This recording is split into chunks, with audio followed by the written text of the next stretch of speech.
बार बार पलट जाए तो वो पलटू राम, और बार बार जो उनको सलटाए वो सल्टू राम भी कहलाता है। वो कहते बोलने से क्या होता है, इन गैरों को कह दो, गोंगों को कह दो कि बोलने से तुम्हारे अब्बा जान का निकाह हुआ था, अम्मी ने हाँ कहा, छीन लूंगा उनके चेहरे से मुस्कुराहट जो मेरे हालात पे रंजीदा नहीं है, जो मेरे हालात पे रंजीदा नहीं है। बोलने से ये होता है कि कोचा धामन में 30 हाई स्कूल एक साथ चलचल होती है। बोलने से ये होता है कि सूरज नमस्कार का कानून वापस होता है। बोलने से क्या होता है, गोंगे बोलना नहीं तो क्या असेंबली ऑफ पार्लियामेंट में वहां नाचने के लिए जाना है? नौजवानों लड़ते रहो, मांगने से भीख मिलती है, लड़ने से हक मिलता है। बैरिस्टर असदुद्दीन अवैसी साहब ने आज पदयात्रा करके आप तक पहुंचने का जो काम किया है, धूल के ये गुब्बार भरे ही थे, लेकिन मैं ये समझता हूं कि बैरिस्टर असदुद्दीन अवैसी साहब ने मजलूमों को इंसाफ दिलाने के लिए जो इस धूल में अपना पदयात्रा किया है, दुनिया में इसका सिला मिले न मिले, यकीनन अल्लाह तबारक तआला उसका सिला पहुंचाएगा। इसलिए कि हमारे एक दो जख्म नहीं, पूरा जिस्म है छलनी, दर्द बेचारा परेशान है कि कहां से उठे। जनाब बैरिस्टर असदुद्दीन अवैसी साहब, मीडिया के साथियों, मैं आपसे कहना चाहता हूं कि सीमांचल का यह इलाका पूरे भारत में अमन और शांति और हिंदू मुस्लिम मोहब्बत की एकता नजीर है। इसकी कोई नजीर पूरे देश में नहीं है। यहाँ अगर हिंदू मरता है तो मुस्लिम की आंख का आंसू बहता है, और मुस्लिम मरता है तो हिंदू भाई अपना गम मनाता है। हम हिंदू और मुस्लिम या अलग अलग जात के हो सकते हैं, लेकिन हमने कभी मजहब के नाम पर दंगा नहीं किया, बल्कि मजहब के नाम पर मोहब्बत करके पूरे भारत को पैगाम दिया है। हम शरीफ हैं, हम भूखे हैं, हम बीमार हैं, हम नाखानदा हैं, लेकिन दिल्ली और पटना की बैठी हुई जालिम सरकारों सुन लो, हम दंगाई नहीं है। तुमने शायद हमारी इसी शराफत को हमारी कमजोरी समझा। आजादी के वक्त जब सन 1947 का 15 अगस्त का दिन हुआ था और सूरज की किरण पहले निकली थी, तो नीतीश जी सबसे पहले उस किरण ने सिरसी के लोगों को सलाम किया था, खाड़ी के लोगों को सलाम किया था। नालंदा में 10 मिनट बाद आजादी की सूरज को आपने देखा था। दिल्ली में बैठे हुए लोगों 45 मिनट बाद आपने हमारे सूरज को देखा था आजादी का। महाराष्ट्र में बैठे हुए लोगों 1 घंटे के बाद सूरज हमको की आजादी को देखा था। लेकिन सूरज की आजादी की किरण जो सूरज के पहले पहुंची, आज वो इलाका सबसे खस्ता हाल है। हारों के लिए भी परदेश, पढ़ने के लिए भी परदेश, रोजगार के लिए भी परदेश। हमको इन जालिमों ने परदेसी बना दिया है। ए जालिमों, तुम जालिमों, हम इन नौजवानों के आंखों में अंगारा देख रहे हैं। तुमने वक्त रहते हुए अगर सीमांचल के साथ इंसाफ नहीं किया तो ये अंगारे तुम्हारी हुकूमतों को जलाकर राख कर देंगे। नौजवानों, मैं तुम्हारे गैरत को झंझोड़ना चाहता हूँ। किस चीज ने, ये जो पुल है 12 साल से आज नहीं बना, क्या है, किन के बाप पे कर्जा है ये?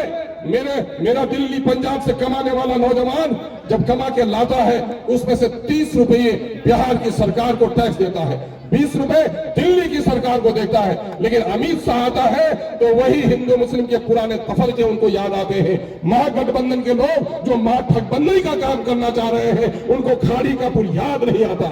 याद रखो, इन जालिमों से कह दो कि बहुत हुई हकमारी, अब लेके रहेंगे हिस्सेदारी, झंडा बरदारी तुम्हारी नहीं करेंगे। हमने अब ध्यान दिया है। आज हमारे कौन कौन से मसाइल है?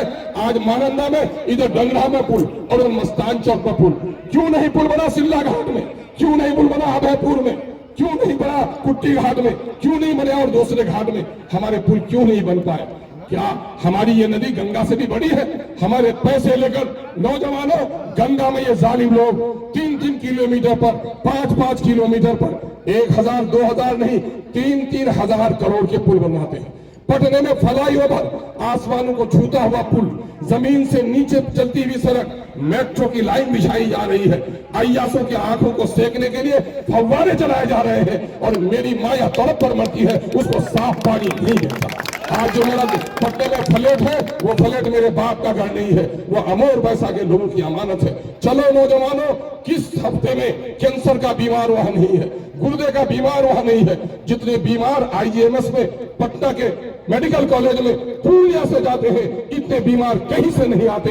इन बेईमानों ने जिन्होंने हमें बीमार कर दिया है, उससे इंसाफ लेना जरूरी है। जब तक बिहार नहीं बैठा था, झारखंड था, तो झारखंड में वहां पर उप राजधानी थी, वहां पर हाईकोर्ट का बेंच था, वहां असेंबली का सेशन होता था। लेकिन आज 400 किलोमीटर की दूरी पर हम है और आज हमारे यहाँ पूर्णिया में वहां हाईकोर्ट का बेंच देते हुए इनकी नानी मर रही है। लगता है जो एयरपोर्ट के लिए जमीन सरकार की जमीन नहीं, अपने अब्बा जान के घर से कोई जमीन दे रहा है। ये जुल्म कब तक होता रहेगा? इस जुल्म और ज्यादती के खिलाफ हमारी लड़ाई जारी है। इस लड़ाई को हम बड़े ममनून व मशकूर हैं जनाब बैरिस्टर सदन अवीसी साहब के कि उन्होंने बड़ी पाबंदी के साथ हमारे मसाइल को, सुरजापुरियों को, कुल्हिया भाइयों का लिस्ट में आ गया है, सुरजापुरियों को जिनकी लड़ाई भाई मंजर सफी साहब और उनके रफ्का लड़ रहे हैं, वो बैकवर्ड सूची में लाने की पूरी वकालत की है। इन तमाम तर मसाइल का हल बिजली यहाँ पर नहीं, साफ पानी नहीं, पुल नहीं। एक दो आदमी कहीं मर जाता है तो पूरा हंगामा हो जाता है। मैं कसमें खाकर कह सकता हूँ इस पुल के न बनने की वजह से न जाने कितने मासूम बच्चे अपने माओ के पेट में दम तोड़ चुके हैं, हॉस्पिटल नहीं जा सके। हमारी कितनी माएँ हैं, अगर वक्त पर हॉस्पिटल पहुंच जाती तो शायद उनके शफकत का साया हमारे सरों पर 2-4 साल और बाकी रहता। लेकिन इन जालिमों ने हमारे यहाँ ये पुल नहीं बनाकर हम पर जुल्म किया है। आज 5 किलोमीटर की दूरी, 9 किलोमीटर की दूरी 45 किलोमीटर पर तय करते हैं। दिल्ली से एक बेटा शाम को घर आ जाता है, लेकिन मस्तान चौक होते हुए ये दूरी तय करने के लिए लाश रुकी हुई रहती है और सुबह उनको यहाँ सिरसी आना पड़ता है, आना पड़ता है। यही बस्ती चंद की ताराबारी है, आधी बस्ती हमारी उजड़ गई। लेकिन इनको 32,000 करोड़ के, अभी हमारे बताएंगे सर, 32,000 करोड़ का बजट है। कितना बजट है? इन नदियों को बांधने के लिए 32,000 करोड़ का बजट है। लेकिन हमारे पूर्णिया जिला को 100 करोड़ भी नहीं दिया जाता।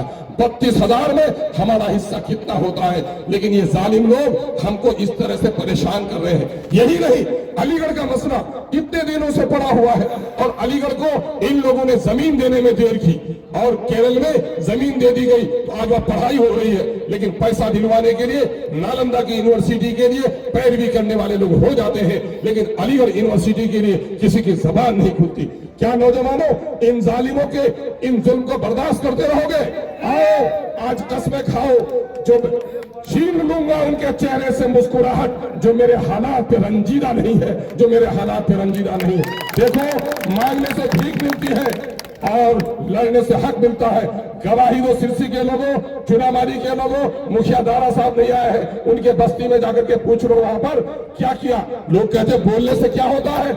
इन गैरों को कह दो, गोंगों को कह दो कि बोलने से तुम्हारे अब्बा जान का निकाह हुआ था, अम्मी ने हाँ कहा। बोलने तो बोलना नहीं आता, और जो बोलता है तो बोलने से क्या होता है?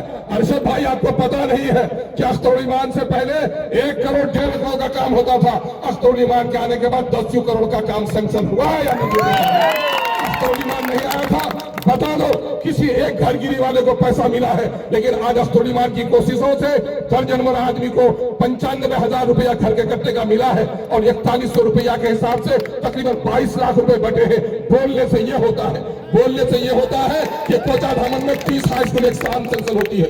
बोलने से ये होता है कि सूरज नमस्कार का कानून वापस होता है। बोलने से क्या होता है? गोंगे बोलना नहीं तो क्या असेंबली और पार्लियामेंट है वहां नाचने के लिए जाना है, सोने के लिए जाना है?